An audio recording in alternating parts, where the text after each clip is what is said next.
नमस्कार, स्वागत है आप सभी का अपना उत्तर प्रदेश में और मैं हूं आपके साथ ज्योति।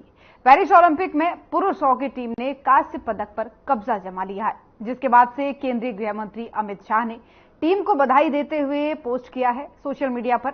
शाह ने लिखा है कि हमारी पुरुष हॉकी टीम को पेरिस ओलंपिक 2024 में कांस्य पदक जीतने पर बहुत बहुत बधाई। आपका दमदार प्रदर्शन और त्रुटिहीन खेल कौशल खेल के प्रति एक नया उत्साह जगाएगा। आपकी उपलब्धि ने तिरंगे का गौरव बढ़ाया है।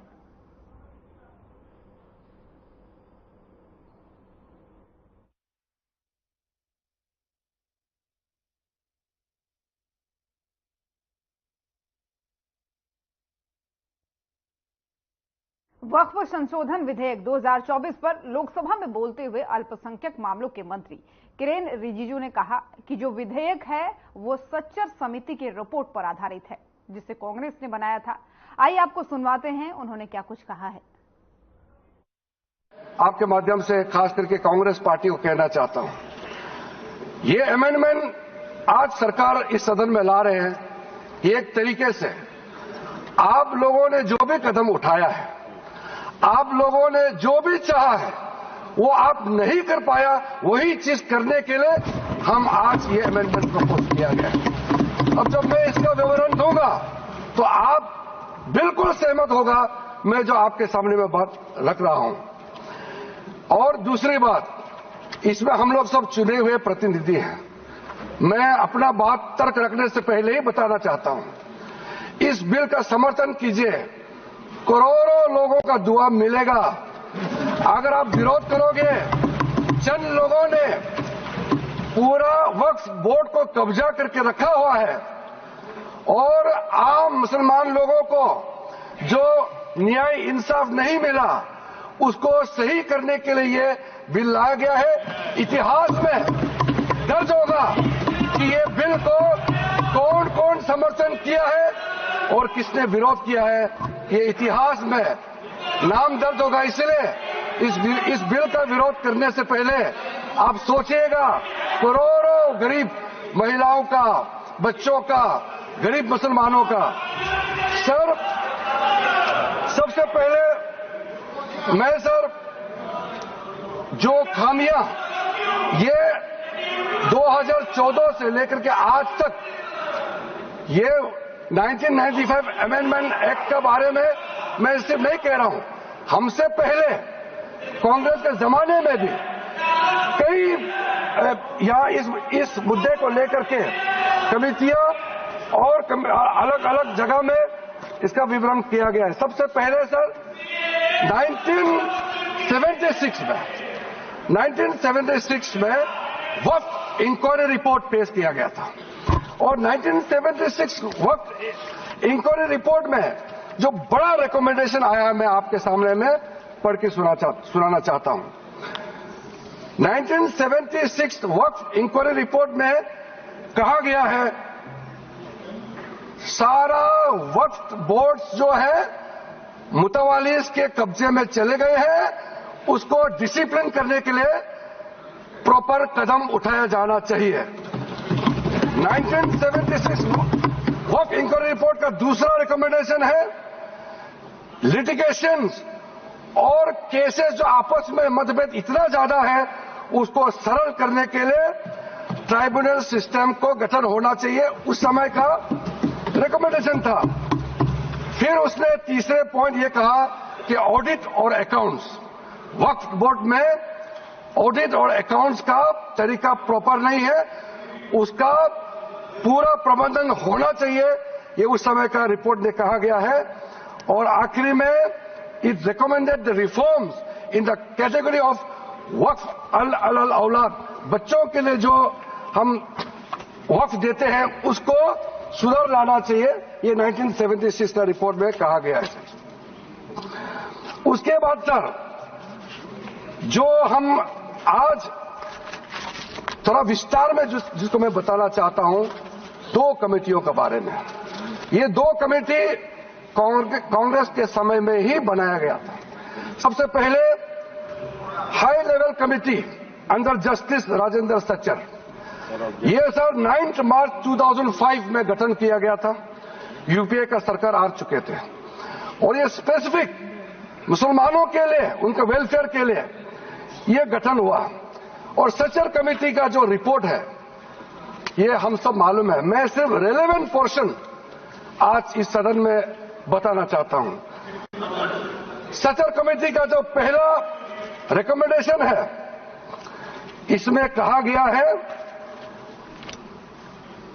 एनुअल इनकम जितना वक्फ बोर्ड का प्रॉपर्टीज है 4.9 लाख रजिस्टर्ड वक्फ प्रॉपर्टीज, ये सिर्फ 163 करोड़ ही आमदनी जनरेट होता है। ये किसी भी रूप से जस्टिफाई नहीं किया जा सकता है और इसको एफिशिएंट तरीके से, मार्केट तरीके से। और केंद्रीय मंत्री गजेंद्र सिंह शेखावत ने मीडिया को संबोधित करते हुए बताया कि 9 अगस्त से 15 अगस्त तक हर घर तिरंगा अभियान चलेगा। 13 अगस्त को दिल्ली में बड़ी बाइक रैली होगी। और इस बीच साधना चैनल की यूपी ब्यूरो चीफ सपना चारण ने केंद्रीय मंत्री गजेंद्र सिंह शेखावत से सवाल किए।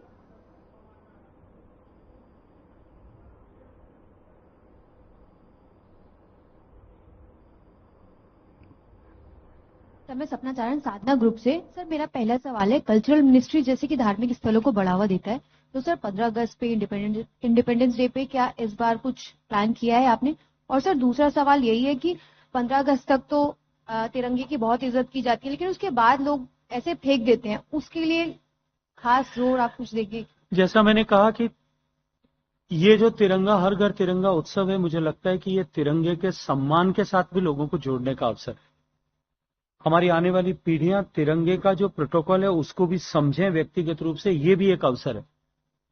और इस रूप में इस अवसर को लेते हुए, इस उत्सव को लेते हुए कि इस अवसर के माध्यम से हम तिरंगे के सम्मान से जुड़े हुए उस प्रोटोकॉल्स जो हैं वो अपने घरों तक आने वाली पीढ़ी को सिखा सकें, इस दृष्टिकोण से इसे लेने की आवश्यकता है। मैं ये नहीं स्वीकार करता कि तिरंगे को कोई साजिश है ऐसा फेंक देता होगा, लेकिन अगर फिर भी इस तरह की कहीं घटना होती है तो जागरूक नागरिक के नाते हमको उसको उठा करके सहसम्मान रखना चाहिए। तो लोग देख करके उसे सीखेंगे भी और आने वाले समय में इस तरह की घटनाओं पर स्वतः स्फूर्त रोक लगेगी। जहां तक धार्मिक स्थलों पर आपने कहा कि वहां इस तरह के कोई तिरंगा उत्सव होंगे, मुझे लगता है कि ये जो तिरंगा हर घर तिरंगा कार्यक्रम जो है ये धर्म की बाउंड्री से, वैचारिक प्रतिबद्धताओं की बाउंड्री से, आस्था और पूजा पद्धतियों इन सब की बाउंड्री से ऊपर उठ करके है। सभी लोग इस पे अलग अलग तरह से अपने अपने दृष्टिकोण से कार्यक्रमों को आयोजित करते हुए इसके साथ जुटने वाले। और इस बार के तिरंगा उत्सव के बारे में देश भर तक संदेश पहुंचे, आपसे इस पुनीत कार्य के लिए अनुरोध किया है।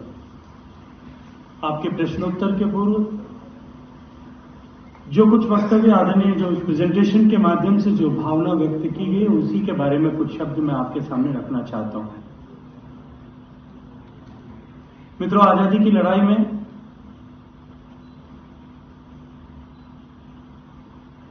जब देश के स्वतंत्रता सेनानियों के मन में उपजे आजादी के भाव को तोड़ने के लिए,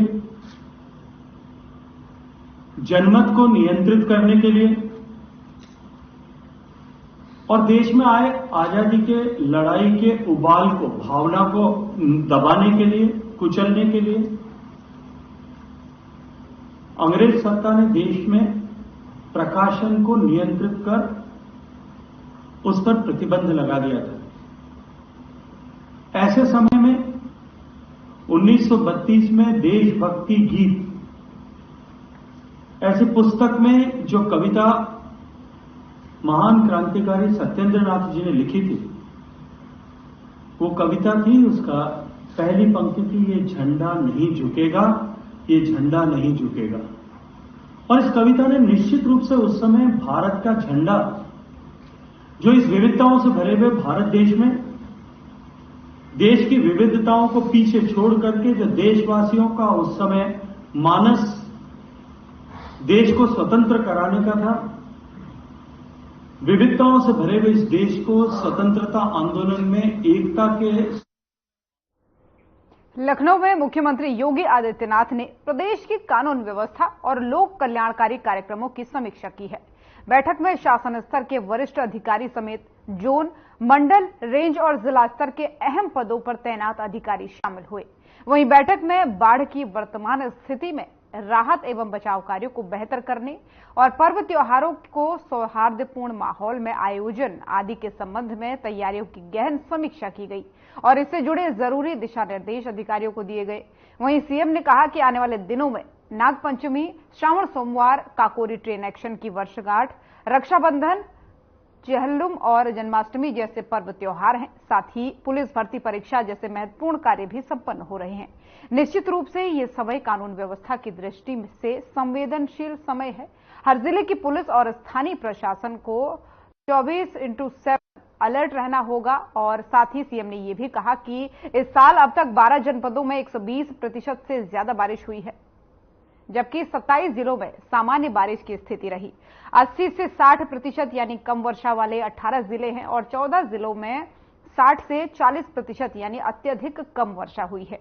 कई जिले ऐसे हैं जहां अभी भी बाढ़ की स्थिति बनी हुई है। सभी संबंधित जिलों में स्थानीय आवश्यकताओं के अनुरूप राहत और बचाव कार्य जारी रखे जाएं। और साथ ही साथ इसी के साथ सीएम ने बाढ़ प्रभावितों के राहत सामग्री समय पर उपलब्ध कराने उन्हें और इनके समेत कई और मुद्दों पर भी चर्चा की।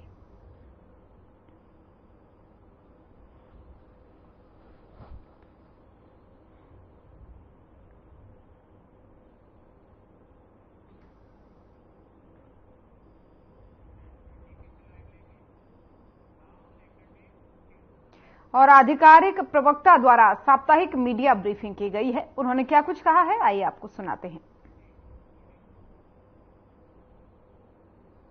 आपका सवाल former prime minister Sheikh Hasina जी को लेके है। तो हमारे विदेश मंत्री ने बताया स्पष्ट रूप से, जब उन्होंने पार्लियामेंट में अपनी सुओ मोटो स्टेटमेंट दी थी, कि एक शॉर्ट नोटिस पे हम लोगों ने इजाजत दी उनको यहाँ आने के लिए, भारत आने के लिए।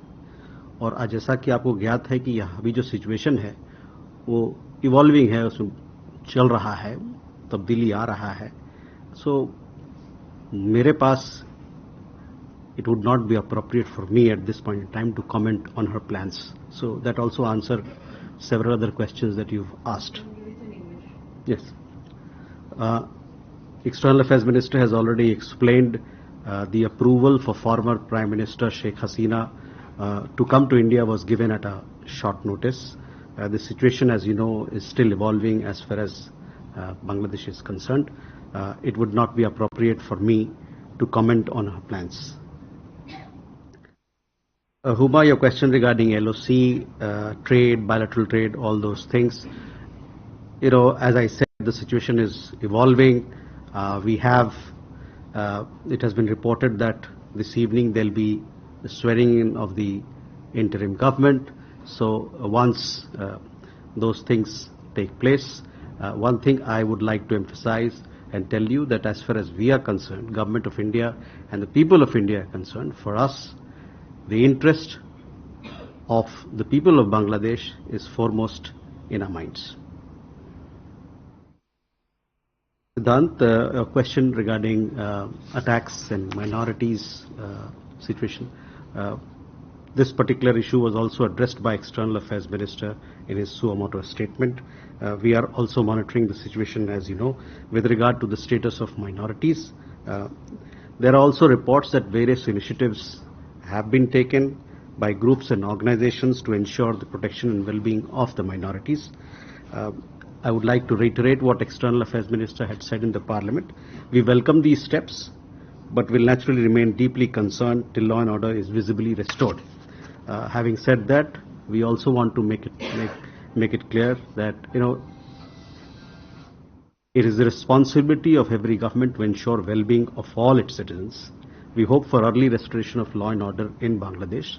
This is both in the interest of the country itself and for the region as a whole, or the larger region as a whole.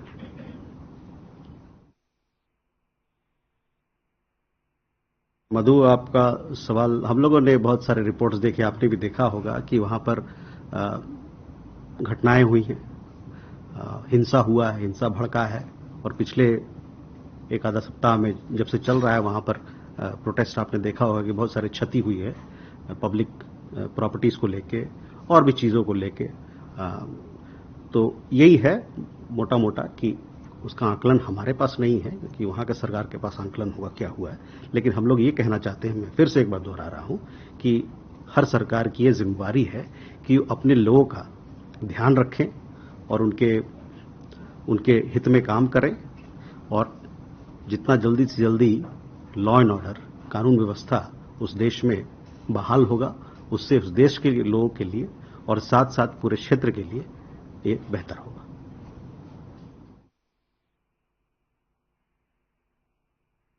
कदमनी, आपका सवाल इसी को लेके था जो मैंने कहा। सुरक्षा के आश्वासन को लेकर तो इस मुद्दे पे हमारी बातचीत वहां के सरकार से चल रही है। जैसा कि आप जानते हैं कि वहां पर हमारा हाई कमिश्नर के अलावे 4 और असिस्टेंट हाई कमिश्नर भी हैं, उनकी सुरक्षा को लेके और वहां पर जो हमारे लोग रहते हैं उनके सुरक्षा को लेके हम लोग लगातार उनसे बातचीत कर रहे हैं, और ये हमारा एक्सपेक्टेशन है कि जल्द से जल्द वहां कानून व्यवस्था सुधरे, ताकि हम लोग अपना जो काम काज है, जो उच्चायुक्त का काम काज है, वो जल्द से जल्द शुरुआत हो।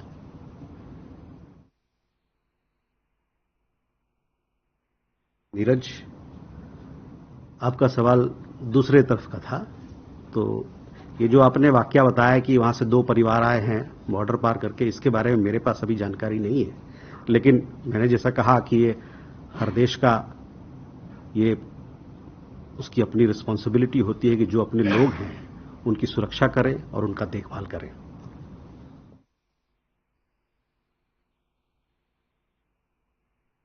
Rishabh, what was your question? Can you repeat again? So there are reports that people who came along with Sheikh Hasina and her sister have now started to leave for their further destination. They were moved to safe houses in Delhi and now they are being assisted. So wherever they have visa for or they have documents to travel for, they are being assisted to leave. So is it like, if you can just give us more details on that? So, as far as former Prime Minister Sheikh Hasina is concerned, I told you that we don't have an update on her plans. It is for her to take things forward. As far as other members that you talked about, I mean, they of course they have their own. They are responsible for themselves, and they will. I also again don't have an update on their plans. It is for them to take forward what they think is in their best interest.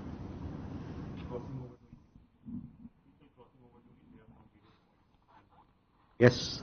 So there, I would again repeat what I had said just earlier, that it is the responsibility of every government to ensure the well-being of all its citizens. We hope for early restoration of law and order in Bangladesh. This is both in the interest of the country itself and the larger region.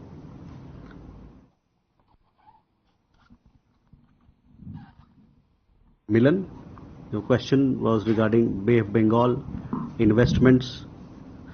As I told you, So investments that we have invested in, Yes. of course, in Bangladesh railroad projects, etc. power, and whether we are considering that there could be a possibility that they give a port to US or China, which could impact the monopoly of Indian Navy in Bay of Bengal. So, as I told you, we are engaged with authorities in Dhaka. We have before us an evolving situation. As a close friend of the people of Bangladesh, it is our understanding that we want restoration of peace and stability in the country as soon as possible, so that normal life can begin, so that we can, all the things that you've talked about, they can be looked after, and we can take the interest of the people of Bangladesh and our own interest forward. Can we have more questions? Yeshi? This is Yeshi Seli from the New Indian Express. Yesterday we read that some members of the of the Indians who were working in the High Commission and Assistant High Commissions were facilitated to come back. How many have come back out of these 500? And also the minorities who've been attacked, if they will India consider letting them in if they seek help, because they are most vulnerable right now? And besides the 9,000 students who have returned, the others continue to be there, or also are they also seeking help?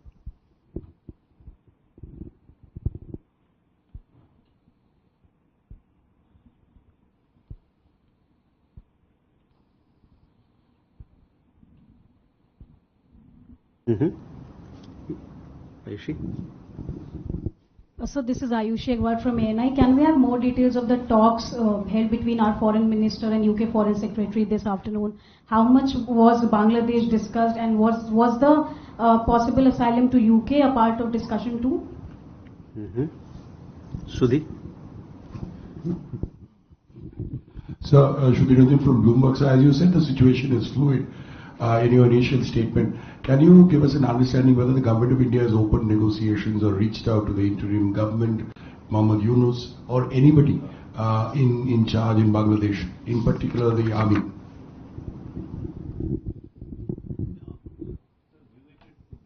Yes, please. I am Gautam Bhaivi.